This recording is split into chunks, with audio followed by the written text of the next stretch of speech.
اعوذ باللہ من الشیطان الرجیم بسم اللہ الرحمن الرحیم الحمد للہ رب العالمین والعاقبۃ للمتقین الصلاة والسلام علی سید الانبیاء والمرسلین وعلی آلہ واصحابہ اجمعین بسم اللہ الرحمن الرحیم ذالک الکتاب لا ریب فیہ صدق اللہ العظیم وصدق رسولہ النبی الکریم ان اللہ وملائکتہ یصلون علی النبی یا ایہا الذین آمنوا صلوا علیہ وسلموا تسلیما الصلاة والسلام علی سیدی یا رسول اللہ وعلى آلك وأصحابك يا سيدي يا حبيب الله اللهم صل على محمد وعلى آل محمد وبارك وسلم وصلوا عليه۔ تمام تر تعریفیں اللہ تعالیٰ کی ذات جل وجہ الکریم کے لیے، اور تمام تر حمد و ثنا اور ہر قسم کے درود و سلام آپ صلی اللہ علیہ وآلہ وسلم کی مبارک ذات کے لیے۔ تمام حمد و ثنا و تعریف و توصیف کے بعد میرے عزیز دوستوں اور بھائیوں، السلام علیکم ورحمۃ اللہ وبرکاتہ۔ قرآن کریم کی دو قسم کی ترتیبیں ہیں۔ ایک قرآن کریم کی ترتیب وہ ہے جس ترتیب سے قرآن مجید نازل ہوا، اور ایک ترتیب وہ ہے جس میں حضور کریم صلی اللہ علیہ وسلم نے آپ صلی اللہ علیہ وسلم کے صحابہ کرام نے آپ صلی اللہ علیہ وسلم کی دی ہوئی تعلیمات کی روشنی میں اس کو ترتیب فرمایا۔ ایک ترتیب نزولی کہلاتی ہے اور ایک ترتیب توقیفی کہلاتی ہے، جس ترتیب سے اسے جمع کیا گیا۔ نزول کے اعتبار سے قرآن مجید کی سب سے پہلی سورہ اقرا ہے۔ اس کی ابتدائی آیات نازل ہوئی، اور ترتیب کے لحاظ سے مصحف کے اندر جو قرآن کریم کی ترتیب ہے، اس لحاظ سے قرآن کریم کی پہلی سورہ فاتحہ ہے۔ اور سورہ فاتحہ کے متعلق نبی کریم صلی اللہ علیہ وسلم نے فرمایا، ایسے کلمات کسی اور امت کو نہیں ملے جیسے کلمات سورہ فاتحہ کی صورت میں ہمیں عطا کیے گئے۔ اور جس طرح قرآن پاک کی ترتیب ہے، اسی طرح ان کی صورتوں کی بھی ترتیب، کچھ مکی صورتیں ہیں اور کچھ مدنی صورتیں۔ عام عوام ہمارے شاگرد طلباء یہ سمجھتے ہیں کہ جو صورتیں مکہ میں نازل ہوئی وہ مکی ہیں، اور جو مدینہ میں نازل ہوئی وہ مدنی ہیں، لیکن ایسا نہیں۔ جو ہجرت سے پہلے نازل ہوئی وہ مکی ہیں، اور جو ہجرت کے بعد نازل ہوئی وہ مدنی ہیں۔ وہ آیت اگر بدر میں بھی نازل ہو، جس طرح کچھ قرآن مجید کی آیات مختلف مقامات پر نازل ہوئی ہیں، جیسے حضور صلی اللہ علیہ وسلم بدر میں تھے تو وہاں پر بھی قرآن مجید نازل ہوا، نبی کریم صلی اللہ علیہ وسلم احد میں تھے تو وہاں پر بھی قرآن مجید نازل ہوا۔ تو اس لیے ترتیب یہ کی جائے گی کہ جو صورتیں ہجرت سے پہلے نازل ہوئی وہ مکی ہیں، اور جو صورتیں ہجرت کے بعد نازل ہوئی وہ مدنی ہیں۔ سورہ فاتحہ کا آغاز اور اسی طرح قرآن مجید کی ہر سورت کا آغاز بسم اللہ شریف سے ہوتا ہے، سوائے سورہ توبہ کے۔ اور بسم اللہ شریف کی اہمیت پہ نبی کریم صلی اللہ علیہ وسلم نے اتنا زور دیا کہ آپ صلی اللہ علیہ وسلم فرمانے لگے کہ دروازہ بند کرنے سے پہلے بھی بسم اللہ شریف پڑھا کرو، اور برتن ڈھانپنے سے پہلے بھی بسم اللہ شریف پڑھا کرو۔ نبی پاک صلی اللہ علیہ وسلم نے ہر جائز اور مستحسن عمل سے پہلے بسم اللہ شریف پڑھنے کا حکم دیا۔ بسم اللہ کے مفاہیم کیا ہیں؟ فرمایا بسم اللہ الرحمن الرحیم، اللہ کے نام سے شروع جو نہایت مہربان اور نہایت رحم کرنے والا ہے۔ باقی ترجمہ کرنے والے فرمانے لگے کہ شروع اللہ کے نام سے، لیکن اعلیٰ حضرت فرمانے لگے پھر تو شروع سے ہو گیا، یعنی کہ شروع سے ہو گیا۔ تو فرمایا حضور کیا ترجمہ کریں گے؟ فرمایا یہ ترجمہ نہ کرو کہ شروع اللہ کے نام سے، بلکہ ترجمہ یہ کرو کہ اللہ کے نام سے شروع۔ یہ دیکھیں نا، یہ سوچ تھی بزرگان دین کی۔ تو فرمایا کہ اللہ کے نام سے شروع، تاکہ شروع اللہ کے نام سے ہو۔ پھر فرمایا الحمدللہ رب العالمین، تمام تعریفیں اللہ کے لیے جو تمام جہانوں کا پالنے والا ہے۔ جب انسان کو تھوڑا سا ترجمہ آتا ہو نا، اور اس کی توجہ ہو تو پھر اسے نماز میں بڑا ہی مزہ آتا ہے۔ نبی کریم صلی اللہ علیہ وسلم فرماتے ہیں کہ رب فرماتا ہے کہ یہ سورہ فاتحہ میرے اور میرے بندے کے درمیان آدھی آدھی ہے، آدھی میری ہے اور آدھی میرے بندے کی ہے۔ جب وہ کہتا ہے نا مالک یوم الدین تو یہاں تک وہ میری تعریف کرتا ہے، ایاک نعبد و ایاک نستعین تک پہنچتا ہے تو میرا اور اس کا آدھا آدھا کام شروع ہو جاتا ہے۔ تو آگے جب میرا بندہ دعا کرتا ہے تو یہ اس کے الفاظ ہیں جو میں پھر اپنے فضل سے قبول فرماتا ہوں۔ تو ارشاد فرمایا تمام تعریفیں اللہ تعالیٰ کے لیے جو تمام جہانوں کا پالنے والا ہے، الرحمن الرحیم، بڑا ہی مہربان ہے اور نہایت رحم کرنے والا ہے۔ تو جس نے یہ رحمان مبالغے کا صیغہ ہے، یعنی اتنا رحم کرنے والا جتنا کوئی رحم نہ کر سکے، اس لیے اللہ ہی رحمان ہو سکتا ہے، بندہ کوئی رحمان نہیں ہو سکتا۔ ہاں عبد الرحمان ہو سکتے ہیں، اللہ کے بندے رحمان کے بندے ہو سکتے ہیں پر رحمان نہیں ہو سکتا۔ بندے کو رحیم کہا جا سکتا ہے، نبی پاک صلی اللہ علیہ وسلم کی ذات رحیم ہے لیکن رحمان نہیں، اس لیے کسی بھی بندے کا نام رحمان نہیں ہو سکتا۔ اس لیے جب آپس میں کچھ بچوں کے کچھ بندوں کے نام عبد الرحمان ہوں تو ان کو عبد الرحمان سے پکارا جائے، رحمان پکارنا درست نہیں ہے۔ پھر ارشاد فرمایا مالک یوم الدین، اللہ مالک ہے قیامت کے دن کا۔ فرمایا کہ اللہ آج کے دن کا مالک بھی تو ہی ہے، ہر دن کا مالک بھی تو ہی ہے، تو یہ خاص کر کے مالک یوم الدین کیوں کہا گیا؟ تو فرمایا کچھ لوگ عارضی طور پر بھی تو مالک ہیں، یعنی یہ خاص زمین کا ٹکڑا اس کا ہے، یہ خاص چیز اس کی ہے، یہ گھڑی میری ہے، یہ گھر میرا ہے، یہ گاڑی میری، یہ بچے میرے ہیں۔ عارضی طور پر بھی لوگ مالک ہیں، لیکن قیامت کے دن عارضی طور پر بھی کوئی مالک نہیں ہوگا، مالک صرف اس رب ذوالجلال کی ذات ہوگی، ساری بادشاہی فقط میرے اللہ کی ہوگی۔ بلکہ رب کریم فرمائے گا کہاں ہیں وہ لوگ جو دنیا میں بادشاہ بنا کرتے تھے، کدھر ہیں؟ آؤ آج سامنے، بڑے بڑے کچ بلا جو کہتے تھے ہم اٹھتے ہیں تو لوگ اٹھتے ہیں، ہم بیٹھتے ہیں تو دنیا بیٹھتی ہے، وہ کہاں ہیں آج؟ جب کوئی نہیں بولے گا تو پھر رب فرمائے گا للہ واحد القہار، یعنی آج ایک رب واحد اور قہار کی حکمرانی ہے۔ پھر ارشاد فرمایا ایاک نعبد و ایاک نستعین، بے شک ہم تیری ہی عبادت کرتے ہیں اور تجھ ہی سے مدد چاہتے ہیں، یعنی عبادت بھی اللہ کی ہے اور مدد بھی اللہ ہی سے مانگی جائے۔ اب جو بندوں سے بعض اوقات مدد مانگی جائے تو یہ مدد بھی اللہ کی ہے، یہ مدد بھی اللہ ہی کی ہے، یعنی اگر یہ کسی بندے نے کوئی چیز بنائی ہے تو اس کو وہ چیز بنانے کی عقل بھی اللہ تعالیٰ نے ہی دی تھی، تو وہ مدد جو آپ کی ابھی ہو رہی ہے وہ بھی اللہ ہی کی طرف سے مدد ہو رہی ہے۔ تو دنیا میں کوئی بھی مدد کرے، یعنی اللہ کے ولی کریں، پیغمبر کریں، کوئی بھی کرے، وہ مدد اللہ کی ہے، کیونکہ دنیا کا کوئی شخص ذاتی طور پر کچھ نہیں کر سکتا جب تک اللہ اسے توفیق نہ دے۔ تو ایاک نعبد و ایاک نستعین، ہم تیری ہی عبادت کرتے ہیں اور تیری تجھ ہی سے مدد چاہتے ہیں۔ اہدنا الصراط المستقیم، اے اللہ ہمیں سیدھا راستہ دکھا۔ سوال یہ پیدا ہوتا ہے کہ کون سا راستہ سیدھا ہے، کون سا راستہ سیدھا ہے؟ تو اللہ تعالیٰ نے اس پر فرمایا ایسے ہی نہ بھٹک جائے، بلکہ سیدھا راستہ وہ ہے صراط الذین انعمت علیہم، یعنی ان لوگوں کا راستہ سیدھا ہے جن پر اللہ تعالیٰ نے انعام فرمایا۔ اور وہ کون ہے؟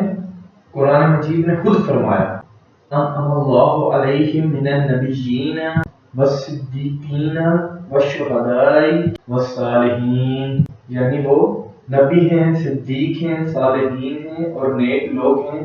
یعنی فرمایا اگر اپنی مرضی کے راستے پر چلو گے تو بھٹک جاؤ گے، رب کی بارگاہ میں بلکہ سوال کرنا چاہیے کہ وہ ہمیں نبیوں کے، صدیقوں کے، شہیدوں کے اور نیک لوگوں کے راستے پر چلائے، غیر المغضوب علیہم ولا الضالین، نہ کہ ان لوگوں کے راستے پر جن پر تیرا غضب ہوا، نہ ان لوگوں کے راستے پر جن پر تو ناراض ہوا، جنہیں تو نے گمراہ کیا۔ ان ایسے لوگوں کے راستے پر نہ چلا بلکہ ان لوگوں کے راستے پر چلا جن پر تیرا انعام ہوا، جن پر تیرا فضل ہوا۔ اور یہ جو لوگ ہیں نا غیر المغضوب علیہم ولا الضالین، ان میں ایک گروہ یہودیوں کا ہے اور ایک گروہ عیسائیوں کا ہے۔ کہا جا رہا ہے یا اللہ نہ ہمیں یہودیوں کے رستے پر چلا اور نہ ہمیں عیسائیوں کے رستے پر چلا، ہمیں تو ابو بکر صدیق کے رستے پر چلا، عثمان غنی، مولا علی اور جناب ابو ہریرہ کے رستے پر چلا۔ اب یہ ترجمہ تو تھا سورہ فاتحہ کا۔ اب آتے ہیں سورہ بقرہ کی طرف۔ سورہ بقرہ قرآن مجید فرقان حمید کی سب سے بڑی سورہ ہے۔ ایک حدیث اس کی فضیلت میں سن لیں۔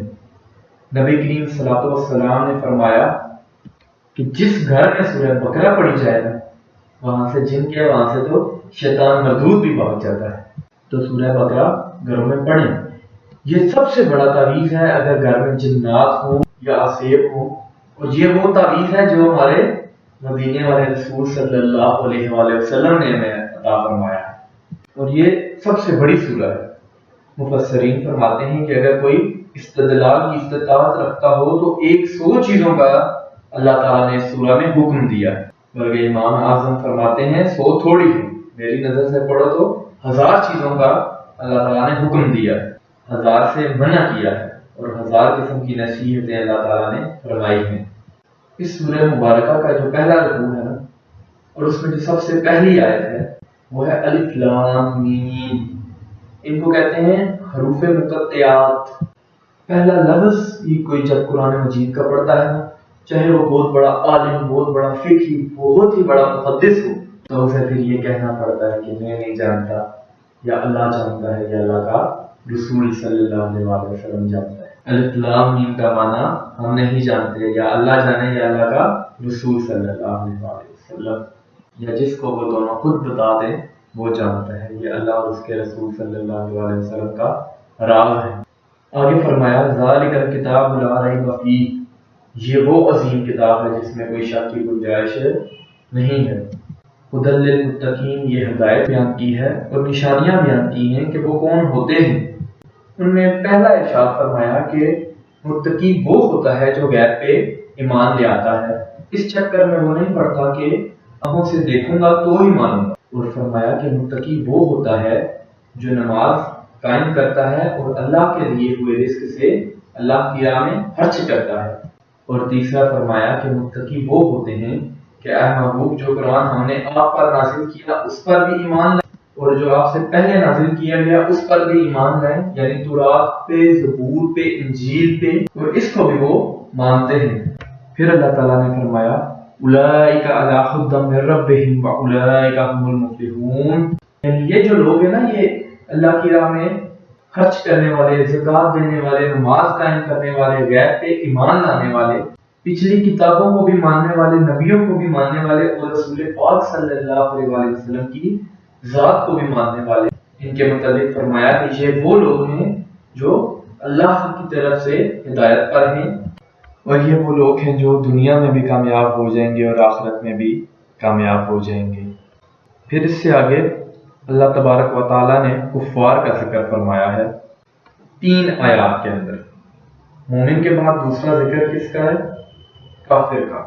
پہلی 5 آیات میں ذکر کیا گیا مومنین کا، اس سے اگلی 3 آیات میں ذکر کیا گیا پکے کافروں کا۔ اور مومن کون ہوتا ہے؟ مومن وہ ہوتا ہے جو زبان سے بھی اللہ اور اس کے رسول کی لائی ہوئی چیزوں پر ایمان لائے اور دل سے بھی ایمان لائے، اور کافر وہ ہوتا ہے جو نہ تو زبان سے مانتا ہے اور نہ ہی دل سے تسلیم کرتا ہے۔ اور اس کے بعد ایک بات نوٹ کرنے والی ہے کہ اللہ تعالیٰ نے پہلے 5 آیات میں مومنین کا ذکر فرمایا، پھر 3 آیات میں کافروں کا ذکر فرمایا، اور پھر 13 آیات میں منافقین کا ذکر فرمایا۔ اب منافق کس کو کہتے ہیں؟ منافق اس کو کہتے ہیں جو زبان سے تو دعوے کرتا ہے اونچے اونچے، لیکن اس کے دل میں ایمان نہیں ہوتا۔ اب یہ بات غور طلب اور توجہ طلب ہے کہ اللہ تعالیٰ نے مومنین کا ذکر 5 آیات میں، کافروں کا ذکر 3 آیات میں، اور پھر منافقین کا ذکر اگلے ہی رکوع کی 13 آیات میں کیا۔ 13 آیات میں، کیونکہ یہ خطرناک، انتہائی خطرناک گروہ ہے منافقین کا، یہ خوفناک لوگ ہیں، یہ وہ چھپی ہوئی بیماری ہے جس کو پکڑنا مشکل ہے۔ جس طرح ڈاکٹر صاحبان کچھ بیماریوں کو کہتے ہیں نا کہ یہ بیماریاں خاموش قاتل ہیں، قتل کر دیتی ہیں مگر پتہ لگنے نہیں دیتی، اسی طرح یہ منافقین کا ٹولہ ہے۔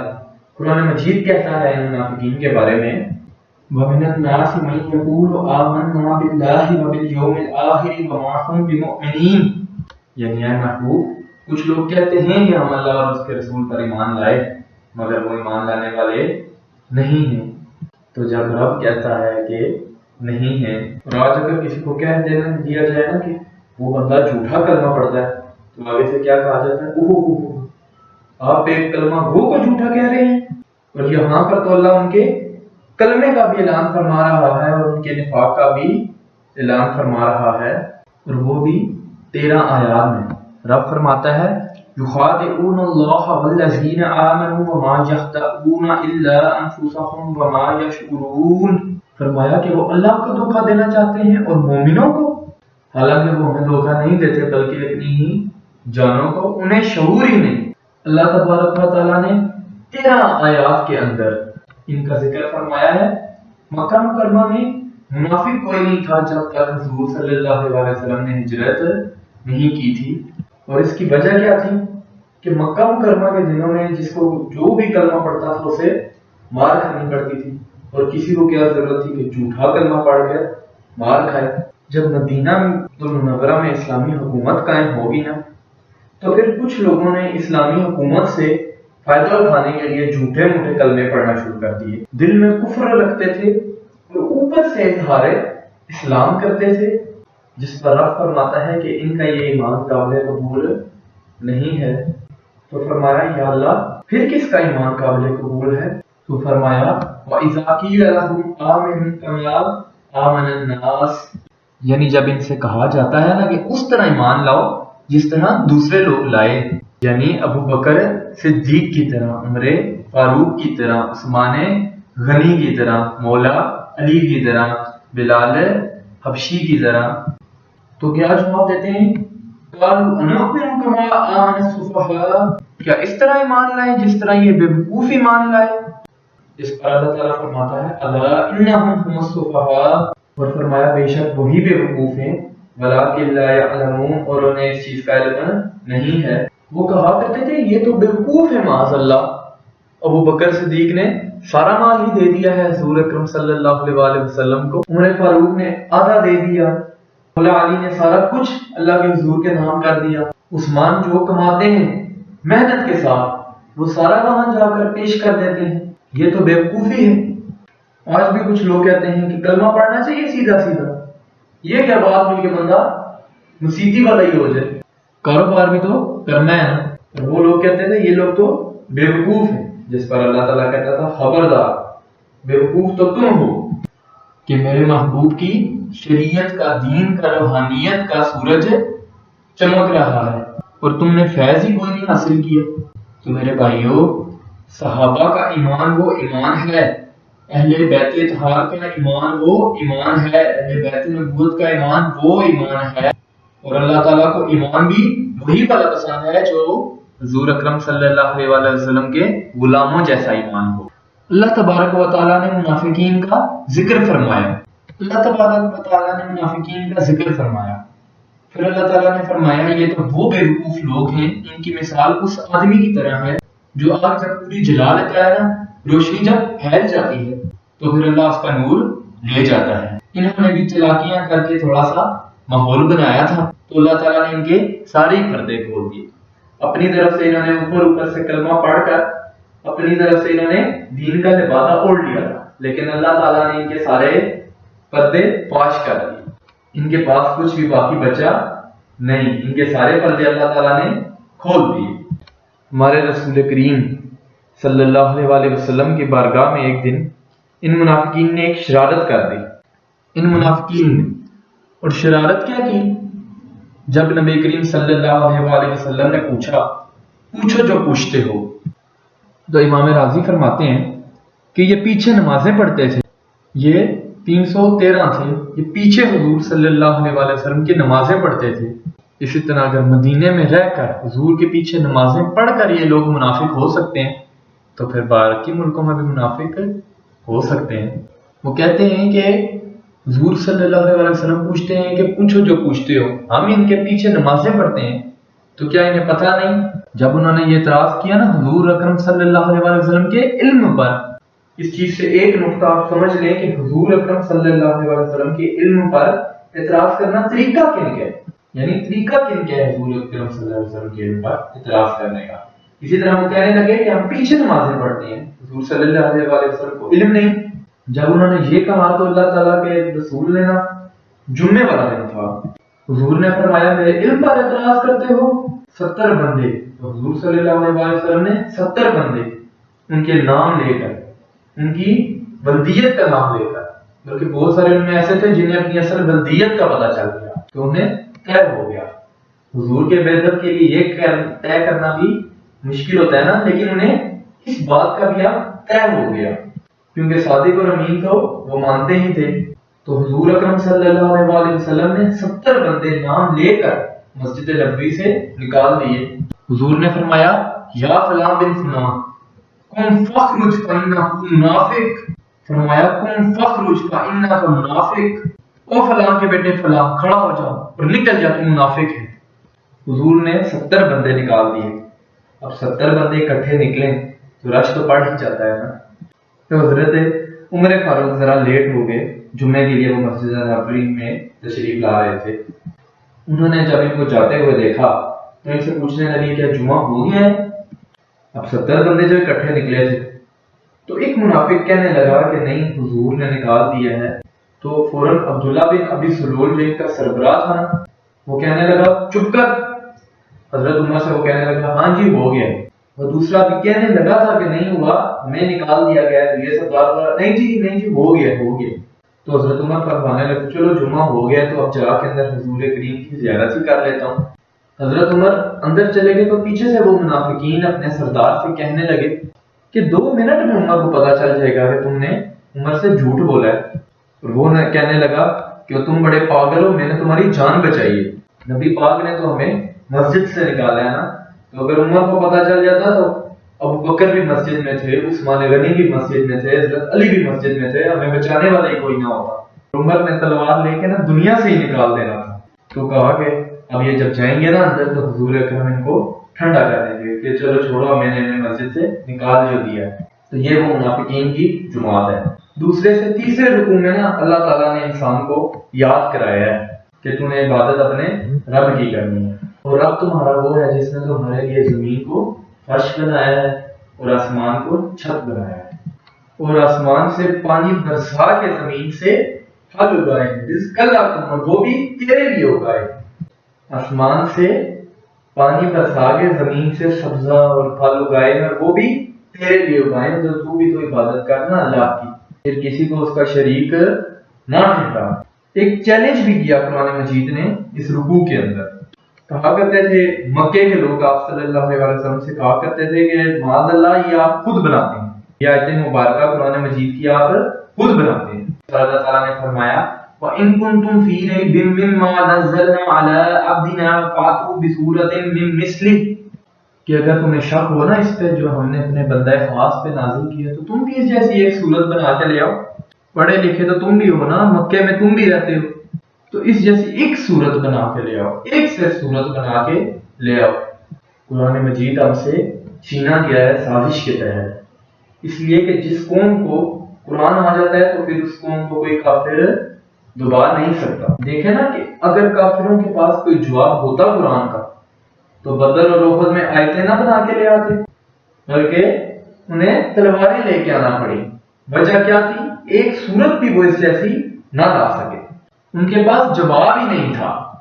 اور قیامت تک کسی کافر کے پاس قرآن مجید کا جواب نہیں ہوگا، اس پر اللہ کی قسم کے قیامت تک کسی کافر کے پاس اس کا جواب نہیں ہوگا، اس کا کوئی جواب نہیں۔ کیا بات ہے قرآن پاک کی! آج وہ لوگ اسے پڑھتے ہیں اور اس سے فتنہ و فساد اٹھانے کی کوشش کرتے ہیں، مسلمانوں کے دلوں کو اس سے زخم پہنچانے کی کوشش کرتے ہیں۔ آج المیہ یہ ہے کہ ہم نے اپنی کتاب کا ساتھ چھوڑ رکھا ہے۔ اگر ہم اس کی تعلیمات کو اپنا لیں اور اس کی تعلیمات پر عمل پیرا کرنا شروع کر دیں تو آج ہمیں کوئی کافر دبا نہیں سکتا۔ آج ہم اتنے پذیر، آج ہم اتنے زوال کا شکار نہ ہوتے۔ اسی طرح وہ ایک مرتبہ مسلمہ کذاب کہنے لگا کہ میں نے بنا لیا قرآن پاک جیسی صورت، میں نے بنا لیا اس کا جواب، معاذ اللہ۔ اور جواب کیا بنایا؟ وہ قرآن کی صورت ہے، القاریات ملقاریہ وما ادراک ملقاریہ، کھڑکھڑانے والی کیا ہے؟ کھڑکھڑانے والی، تمہیں کیا پتا وہ کیا ہے کھڑکھڑانے والی، جس میں قیامت کا ذکر ہے۔ کہنے لگا میں نے اس جیسی صورت بنا لی، اور بنایا کیا؟ الفیل ملفیل وما ادراک ملفیل، یعنی ہاتھی، تمہیں کیا پتا کیا ہے ہاتھی، تم کیا جانو کیا ہے ہاتھی۔ تو پاس جو اس کے اپنے ہی چیلے بیٹھے تھے وہ اسے کہنے لگے تو چپ کر جا، سارے زمانے کو پتہ ہے ہاتھی کیا ہے، تو پاگل ہے، بیٹھ جا چل چپ کر کے۔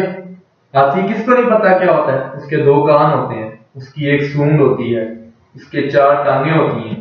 وہ بیوقوف آدمی چل بیٹھ جائے، قرآن کا مقابلہ اگر کرنا ہے تو کوئی جج کے ساتھ کر، ایسے پاگلوں کی طرح مقابلہ کرے گا، خود بھی جوتے کھائے گا، ہمیں بھی جوتے پڑوائے گا۔ تو قرآن مجید کا کوئی مقابلہ کر سکا نہیں۔ اس آیت مبارکہ میں پھر اللہ تعالیٰ نے کافروں سے کہا کہ اگر مقابلہ نہیں کر سکتے تو پھر اللہ تعالیٰ سے ڈرو، ورنہ دوزخ میں ڈالے جاؤ گے، وہ دوزخ جس کا ایندھن آدمی اور پتھر ہے، اور بنائی بھی وہ کافروں کے لیے گئی ہے۔ اعدت للکافرین، جہنم کس کے لیے بنائی گئی ہے؟ کافروں اور منافقوں کے لیے، مسلمانوں کے لیے بنائی گئی نہیں۔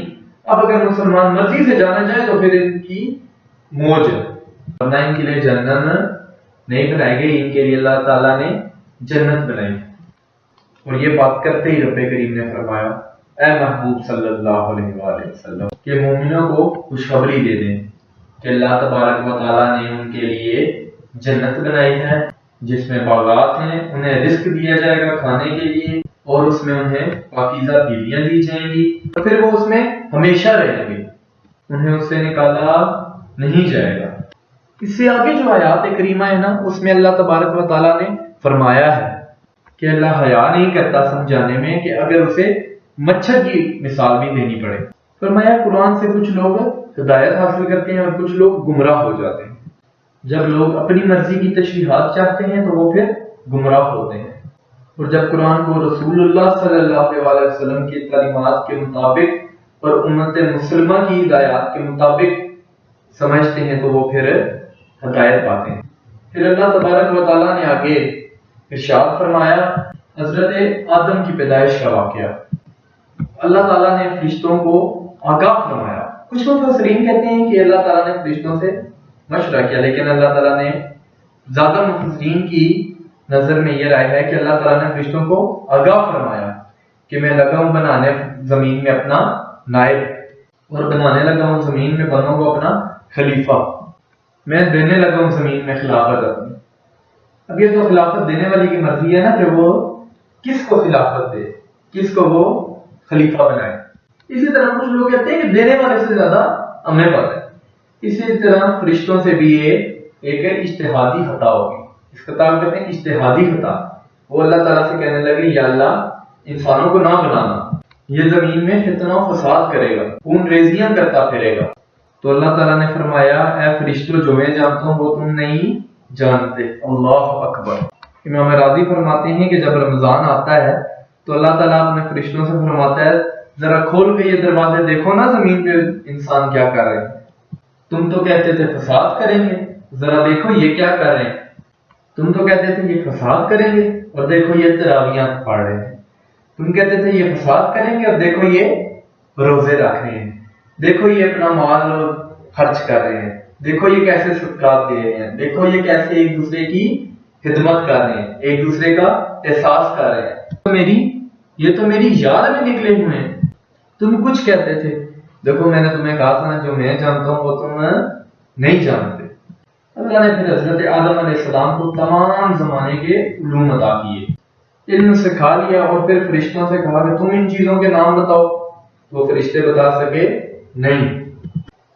پھر اللہ تعالیٰ نے تمام فرشتوں کو کہا کہ آپ آدم کو سجدہ کرو، سب نے سجدہ کیا لیکن ایک نے نہیں کیا، وہ تھا ابلیس لعین۔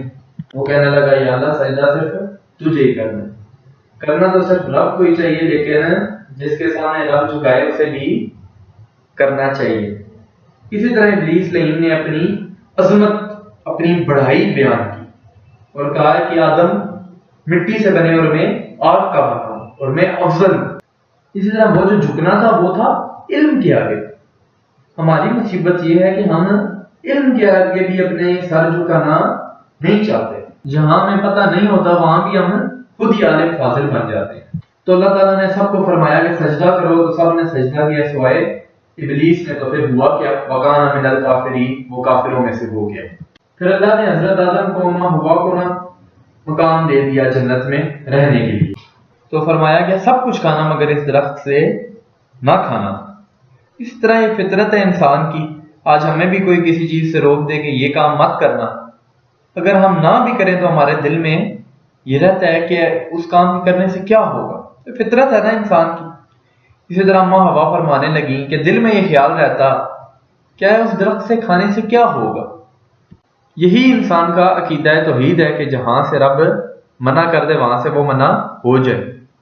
اب یہ ان کی خطا نہیں تھی، بلکہ یہ اللہ کا اذن تھا، اللہ کی حکمت تھی، کیونکہ رب نے کہہ جو دیا تھا کہ بنایا ہی زمین کے لیے ہے۔ جب رب نے فرشتوں سے کہا کہ میں زمین میں اپنا نائب اور خلیفہ بنانے لگا ہوں، تو یہ سارا کچھ ہونا تھا، تو تب ہی اللہ تعالیٰ نے کہا تھا۔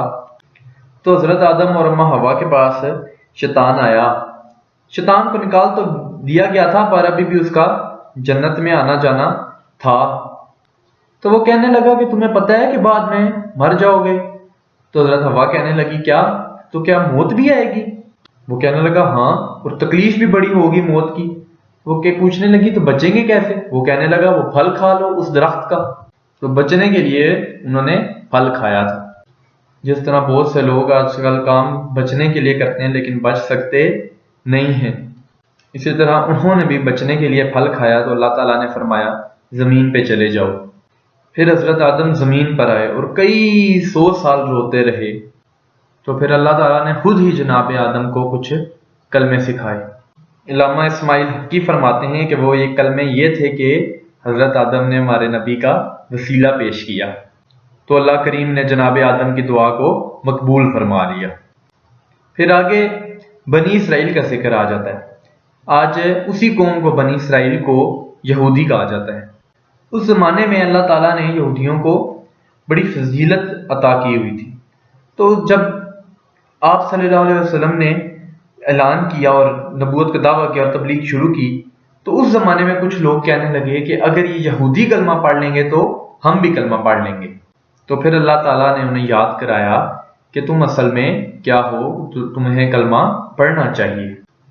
اہل یہود کا تذکرہ کرتے ہوئے اللہ تعالیٰ نے ایک بات یہ بھی ارشاد فرمائی کہ تم لوگوں کو تو کہتے رہے کہ وہ نبی آنے والے ہیں، وہ نبی آنے والے ہیں، تو آج وہ نبی آ گئے ہیں اور تم ماننے کو تیار نہیں ہو۔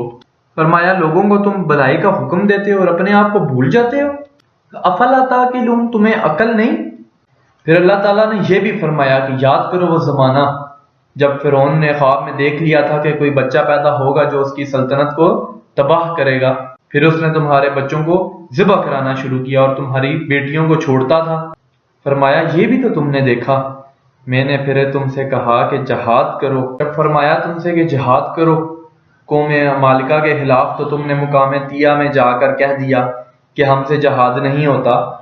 تو پھر اللہ تعالیٰ نے انہیں ایک میدان میں قید کر دیا۔ یہ بڑی ایک دلچسپ بات ہے۔ قید تو آج کل کی قید کیا ہے؟ قید جب بھی کوئی قید ہوتا ہے تو وہ قید کہاں ہوتا ہے؟ 4 دیواری میں، لیکن اللہ تعالیٰ نے بنی اسرائیل کو قید کیا ایک میدان میں۔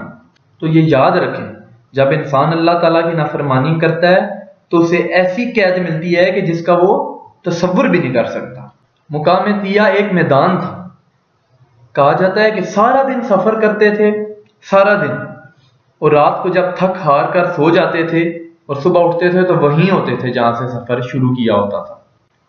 تو رب پھر جب کسی کو قیدی بناتا ہے تو پھر اسے زنجیروں کی، سلاخوں کی ضرورت نہیں ہوتی۔ دعا فرمائیں کہ اللہ تبارک و تعالی ہم سب کو غموں سے نجات عطا فرمائے۔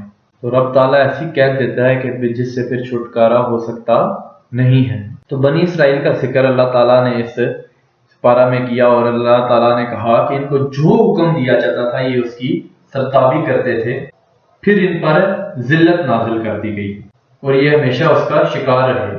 پھر قوم سبت کا ذکر فرمایا اللہ تعالیٰ نے۔ ہفتے والے دن کچھ لوگ نافرمانی کرتے تھے، ہمارے بھی ہیلے بہانے ہیں نا آج کل کاروبار میں۔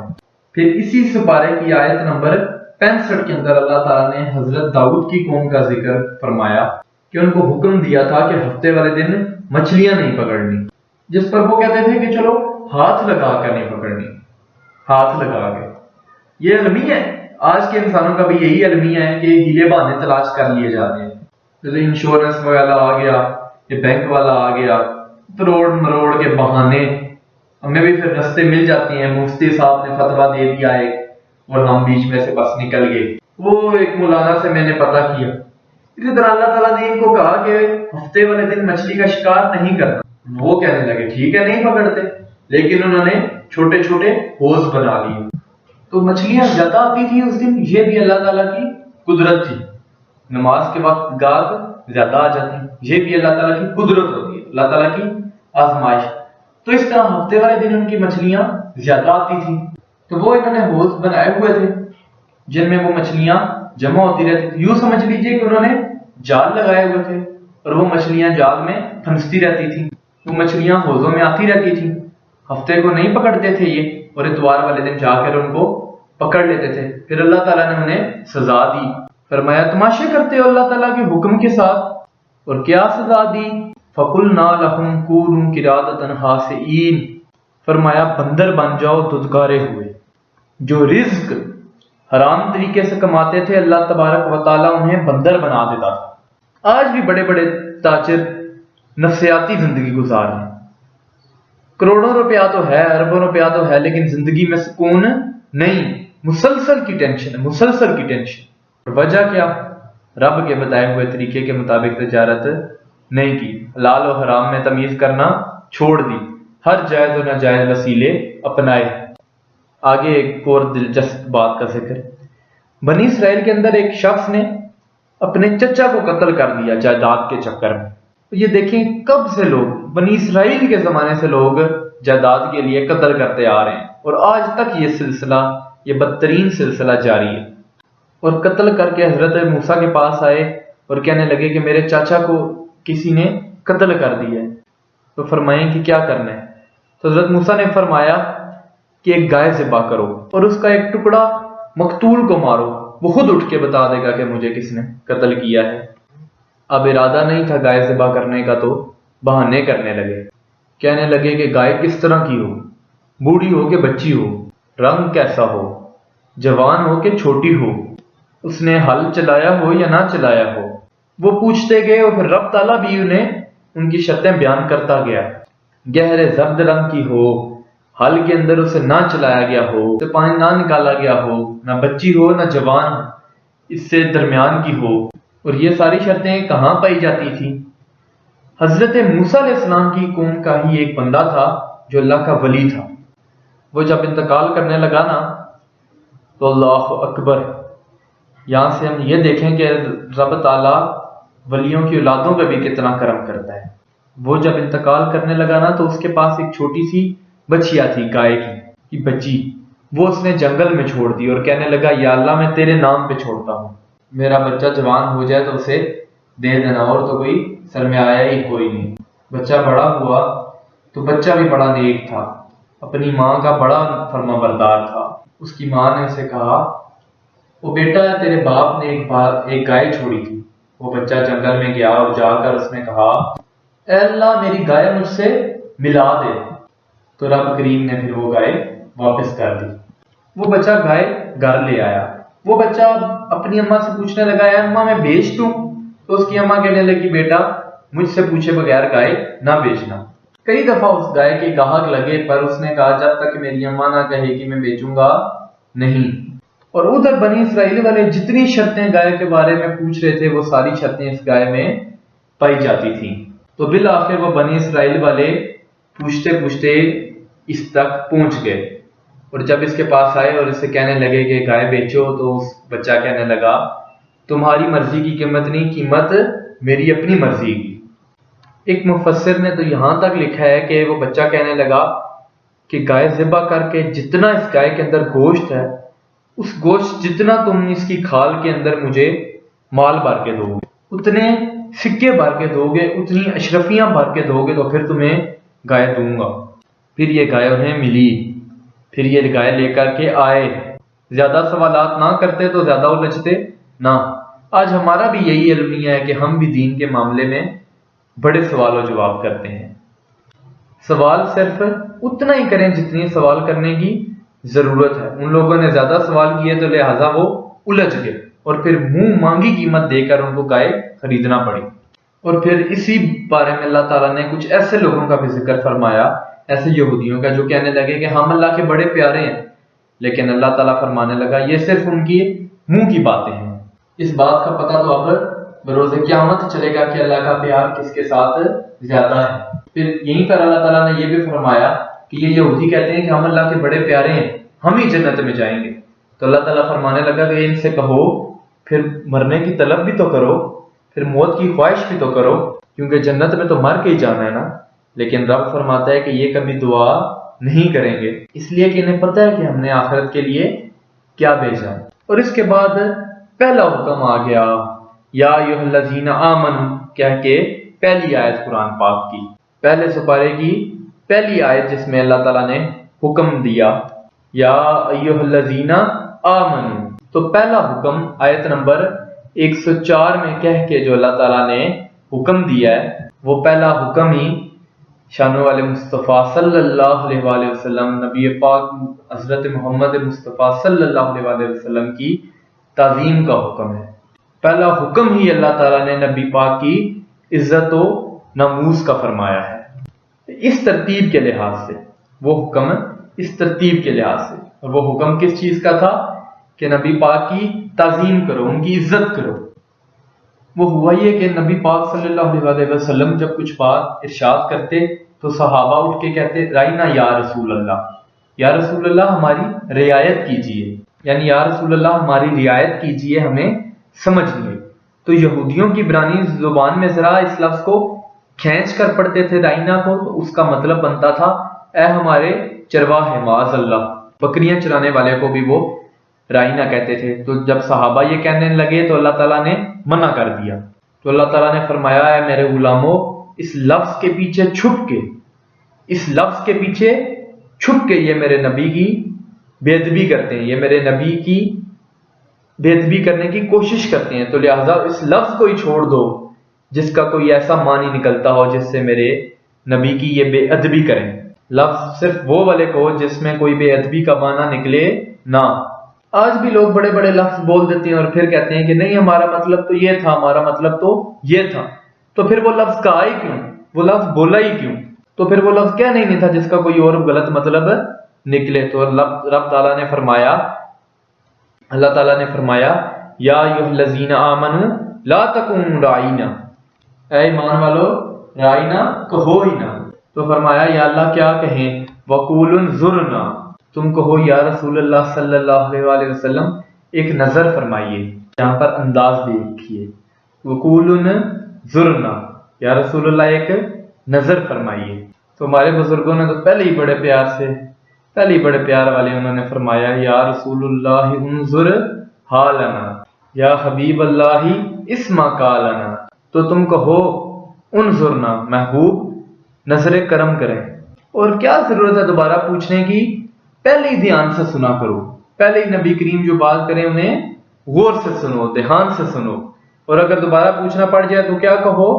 وقولوا انظرنا، یا رسول اللہ نظر فرمائیے، واسمعوا، پہلے ہی دھیان سے سنو، وللکافرین عذاب علیم، اور کافروں کے لیے دردناک عذاب تیار ہے۔ اور پھر اسی پارہ کے اندر اللہ تعالیٰ نے دوبارہ اہل یہود کا ذکر کیا، اور یہود کہنے لگے کہ ہم حضرت ابراہیم علیہ السلام کے ماننے والے ہیں، تو اللہ تعالیٰ نے وہ بھی ذکر کیا۔ تو اللہ تعالیٰ نے فرمایا ہم نے ابراہیم کو کچھ چیزوں سے آزمایا ہے اور وہ ہماری آزمائش پہ پورے اترے، تو پھر ہم نے ان کو کہا کہ ہم آپ کو پوری دنیا کا امام بنائیں گے۔ وہ آزمائش تھی کیا؟ آگ میں جانا بھی آزمائش، بیٹے کا نہ ہونا بھی آزمائش، بیٹا ہوا تو پھر اسے وادی عزیزہ میں بھی چھوڑ کے آنا آزمائش، بڑا ہوا تو پھر اسے ذبح کرنا بھی آزمائش۔ فرمایا جہاں جہاں بھی اسے آزمایا گیا نا، ابراہیم ہماری آزمائش پہ پورے اترے، اور تم مفت میں حضرت ابراہیم کی اولاد بنتے ہو، اور کہتے ہو کہ ہم ابراہیم کے ماننے والے ہیں، تم دیکھو تو صحیح ابراہیم کتنی آزمائشوں سے گزرے تھے۔ تو اس کا بھی اللہ تعالیٰ نے اسی میں ذکر کیا۔